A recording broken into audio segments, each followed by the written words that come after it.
What's going on, everybody? This is Professor Crypto Banana. Today's video, I'm going to simplify LP tokens. Yes, so if you heard anything about like yield farming, LP tokens, impermanent loss, what is all this? This is all complicated. I'm going to give you a simplified breakdown of how I see it. In fact, I even came up with a diagram. We're going to go step by step, just simplified explanation of what I have. Is it going to be the full Shazam at you? No. It's just going to be a brief overview, how I explain it, and then hopefully you can run with this because you have a basic concept. Now, I'm going to hit you with that disclaimer. Yeah, you know what it is. Not a financial advisor. This is not financial advice. Of course! This is for educational and entertainment purposes only. I am not a crypto expert, so a lot that I say is going to be incorrect, incomplete, and that's okay. I want to hear in the comment sections what I got wrong, so that other people can also learn and just, read the comment section, make sure, and we can all learn together. And in addition, understand that you need to do your own research. Please, please, please, always do your own research, and because everything I discuss is extremely risky. All right, we good? We still here?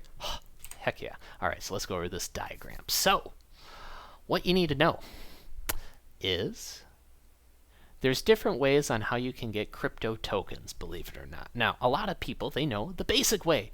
Talk about your Binance, your Coinbase. You manage to get on there, link up your account, get some tokens. You're in it. Heck yeah. Awesome. Congrats. But you can do it one step further. You can actually go out to the wild, wild west of the crypto side. Withdraw your funds from the centralized exchanges, meaning your Coinbase and your Binance. Actually take your funds out and swap tokens out there. So the best way of how I can describe it is like think of your Robinhood, your Webull. You can buy stocks right in that section, right? Similar to Coinbase and Binance, you can buy your crypto. However, some people, they don't necessarily recommend keeping on a centralized exchange because it's like a company. They allow you to do the tokens, but it's in like a safe bubble, so because again, some people have horror stories and they say like don't do it and keep it in a hardware wallet, which all has merit. Again, do your research. But that's just the main concept, centralized exchange. But then over here, there's a wild, wild west. We're talking, you can do stuff on the Ethereum network. You can actually use it on the Fantom side. That's my layer 1 solution. You can go out to Solana, Cardano, Binance Smart Chain, Avalanche, Luna, any other like solution that I missed out on. I'm sure y'all are going to be like, hey, you forgot about this one. Yes, I did. So feel free to say it or do whatever. It doesn't matter because this point applies. So you can have a decentralized exchange. So what's the difference?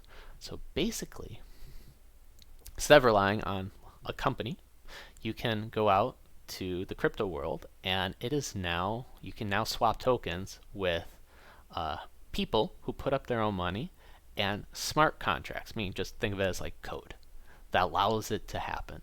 So now no longer relying on a company, it's people and code that allows you to do it. So it's decentralized, and I'm sure some people could say like, well, what about Uniswap? I heard like the SEC is going after them, and like how is it? I don't know, but this is just the basic concept. So in this example, we got Fantom Maeda, and we're going to be using the decentralized exchange of SpiritSwap. So let's say I got me some Fantom. As you can tell, I mean it's a direct image of me right here with the top hat. I got Fantom, and I'm going to be buying me some spell tokens. I swap it, done, right? Wrong.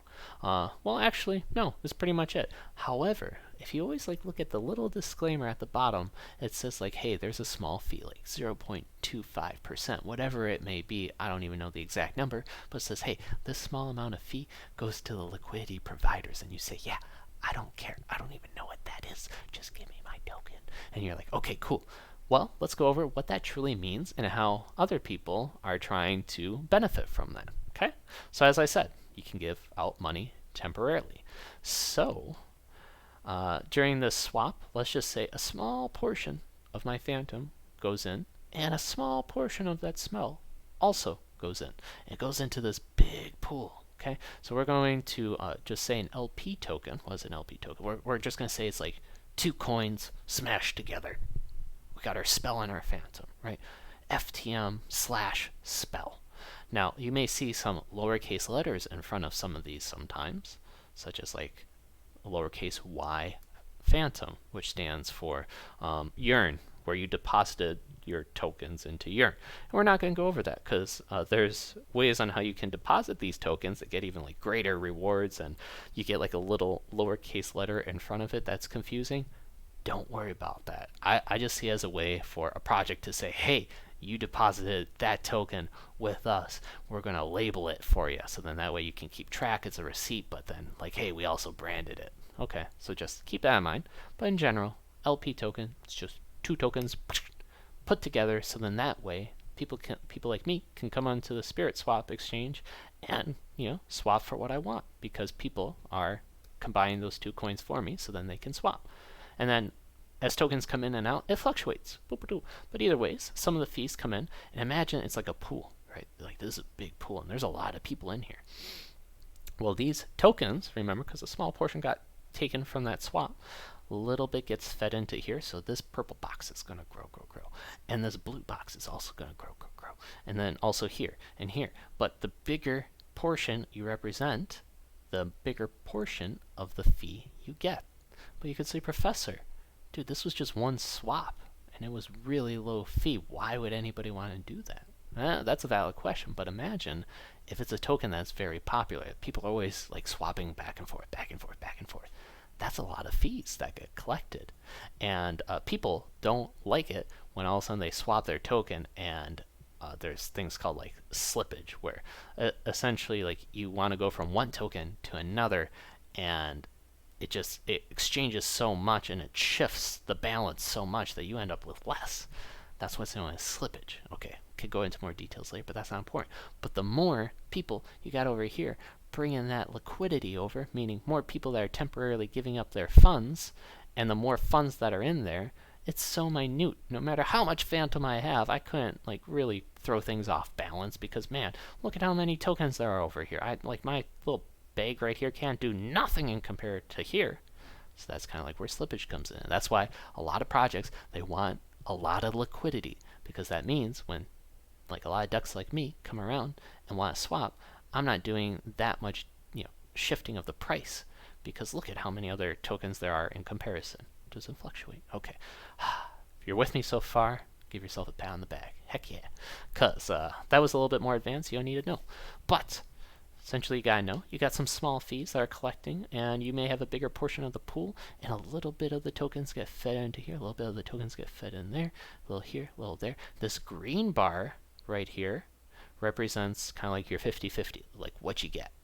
So you will always get stuck with the token that is worth less. So it's like balance, and you're going to get more of the token that is worth less.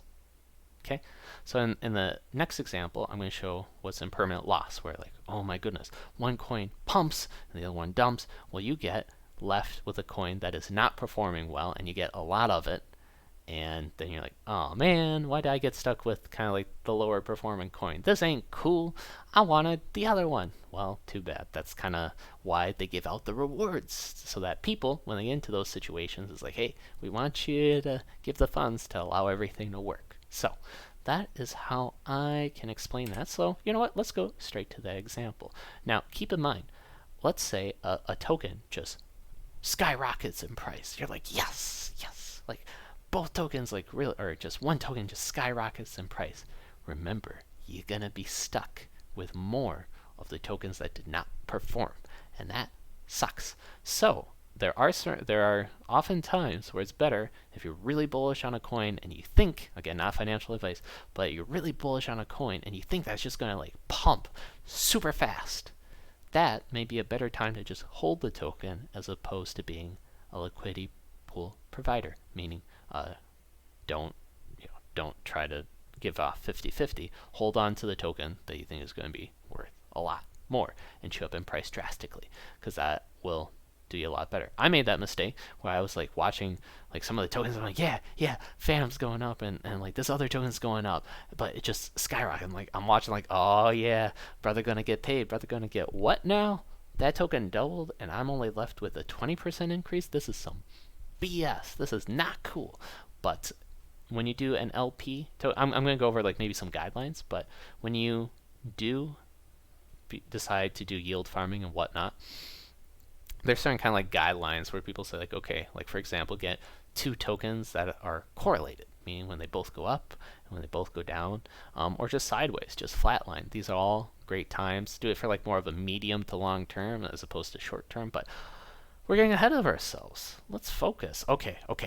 Impermanent loss. Yes, let's talk about that.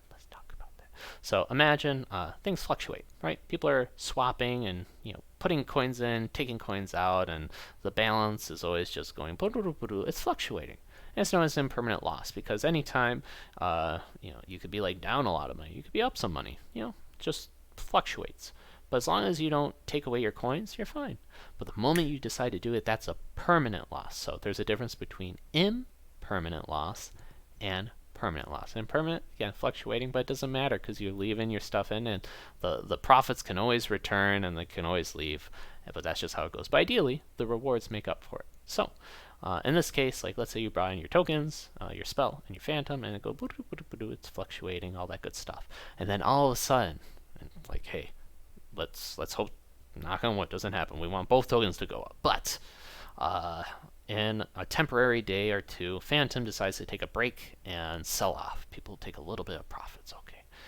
But then, comes back, it's in impermanent loss, so we want them to come back, okay. But in the meantime, spell, man, you got that Merlin candle, if you know, you know. But anyway, you got that Merlin candle, just takes off. Well, what ended up happening is when you look at it, you actually got less money than when you started with. Yes, that's right. You potentially, if you were to like sell your tokens, you would actually have lost money. So let's say you put in $100, and then this event happens with like a divergence where spell really pumped in price and Fantom really tanked, and you decide, nah, man, I'm out. This pool life ain't for me. No. What happens is you put in $100, maybe now you have $70. What?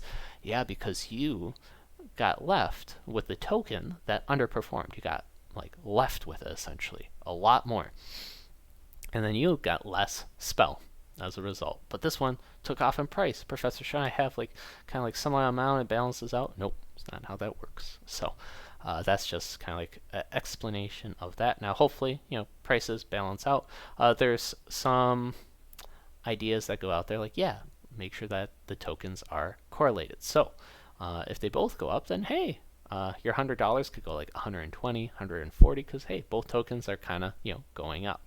Or even if one's like lagging behind, hey, you're still making money, and then you get the rewards. That's also cool. So then different places will incentivize you. Say, hey, if you bring over that LP token over here, man, I'll give you a lot more rewards. So then you could go like, okay, if I'm getting like let's say 1% per day, or even 0.5% per day, I don't even really care what happens to the token because I got two tokens that I really like, that I'm really bullish on. Maybe, in this example, I really think that Fantom's going to go up and Spell's going to go up eventually. So, and I'm getting great rewards for it. I honestly don't care what I'm left with because I'm getting extra reward, getting compensated. Hopefully the price of both tokens still go up. And I'm going to be in this for a medium to long term. Now, if it's a short term, that's where you get like more of that fluctuation and you could definitely lose out on some money.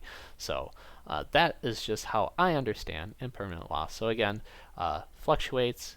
You want to get like tokens that are kind of like the same or that are correlated. So even if they go down together, they go up together. That's kind of nice, but you don't want it to go because then that's not good. And then it's nice because of the rewards. And what else? Probably aim for more the medium to long term. Again, this is just my opinions on how I'm playing the game. I'm learning as I'm going. Maybe just deal with like $100 or whatever you feel comfortable with. But again, you won't do it because this is not financial advice. This is just for an example. So you have a theoretical amount of 100 and you just like play with it, or $10, whatever it may be. Keep in mind of gas fees, especially on the Ethereum side. Whoa, Nelly, that is huge. But where am I going with this? You can always do a small amount play and then like see the rewards, how they gain, what is good, what is bad, what is not. That's always a cool way how to play it. And then you can see like the LP price. That's always interesting. Look at the rewards, see how much is coming in. One thing to keep in mind is auto compounding. So you may get rewards and then you may have to go to a decentralized exchange, get the tokens that you need, put it back into the pool. Man, it's just you're wasting a lot of gas fees, and that does cut into your rewards. However, if you can find an auto compounder that does it, man, that changes your APR to an APY, and that is insane. I'll talk about that more in other videos. So, why am I getting into yield farming? Why do I like it? Why is LP tokens important? Especially when it comes to DeFi 2.0. So I've done other videos about DeFi 2.0. But so we got like our token. Remember, kind of like think of it as just combined, similar to how we have it in like a pool. Like we can just pause my phone alarm too as well. So then you can like combine it, yeah? And we call this the golden goose. We call it Goosey because he's laying golden eggs, and man, those rewards are just building up, building up, building up. So what we can do is on the Fantom side, deposit that into Grim Finance. Now, keep in mind, when you do deposit, you temporarily give up your funds, there's always risk that something could happen in the code. Like, there could be a hack, there could be something, knock on wood, it's not a rug pull, meaning that the project just takes your money and run. That's never a good thing either. So there is that extra risk as well. In addition, I'm not a tax expert, but you may want to look into that about taxes as well. Okay, cool. Got over all the scary stuff. We went over permanent loss and taxes and rug pulls and smart contract risk, because that's always a thing. However, so always say do what you feel comfortable with, but you won't, because it's not financial advice. There we go. It's just educational purposes. So anyways, you go over to Grim Finance, and it's an auto compounder. And when you there's a difference between APR and APY. Simply put, you can get, like, let's say 1% reward off of $100. So then you get $1 every day. And you're like, cool, thank you, thank you, thank you. So if you kept it in there and price never changed, you get $356 over a year. You say, great, but what if you automatically reinvested that $1 back in?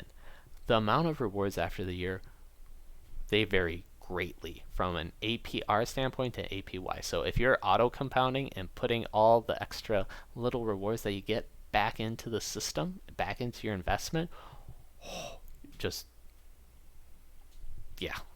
do there's an APR to APY calculator. Play with those numbers. In other videos I've shown that. So Grim Finance, they're verified on the Fantom Community Alerts Discord. Check to see what the criteria is for verified. I think like there's like certain criteria, but however, that doesn't necessarily mean that something couldn't happen. Knock on wood, but I think it's very interesting project, really great. I use it personally. In addition, one thing I would say is like probably double check the farm that they use, because you can use Grim Finance as an auto compounder. It's just a service that auto compounds for you. That's how I see it. But then they give you the ability to select many different projects that give you rewards. And you could be looking and say like, whoa, those rewards are really good. Yeah, but look at that project that's giving out those rewards, okay? But check it out. I really like it.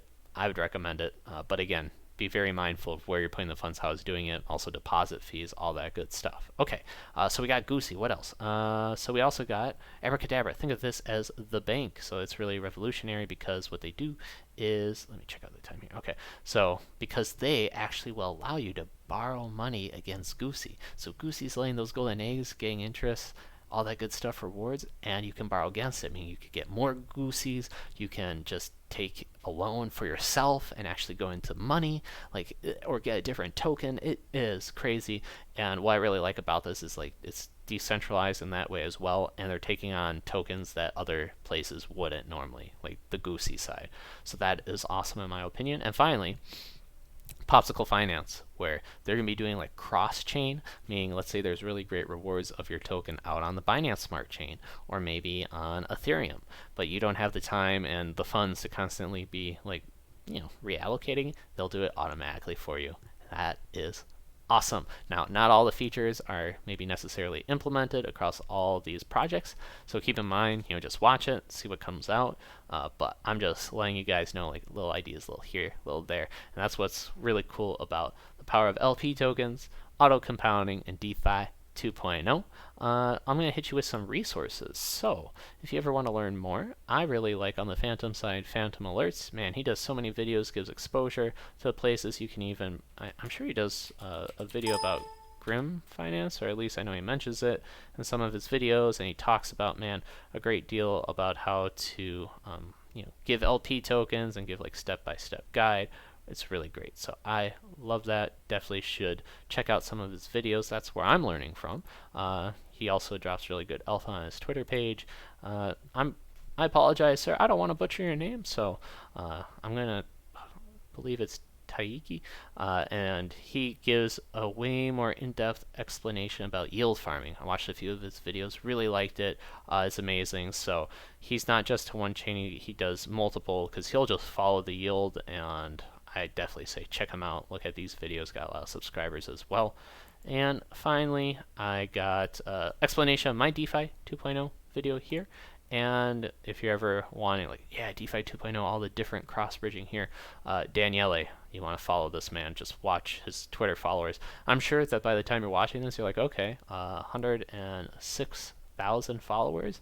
Yeah, I don't know, when you're watching this in the future, all of a sudden, boop, you snap your fingers, it could be like 150, because, man, this guy's growing on my Twitter. I've been posting, just using this as a metric, as adoption, how many people are getting into DeFi 2.0, which... Again, DeFi 2.0 is just the idea that you can do like different blockchains and how everything's connected in way easier, less gas fees, and what opportunity that presents, especially when you're doing yield farming. So I talked way too much. Hopefully this was just a brief overview. Hope that it helped, and I'll see you guys in the next video. Pieces. Popo.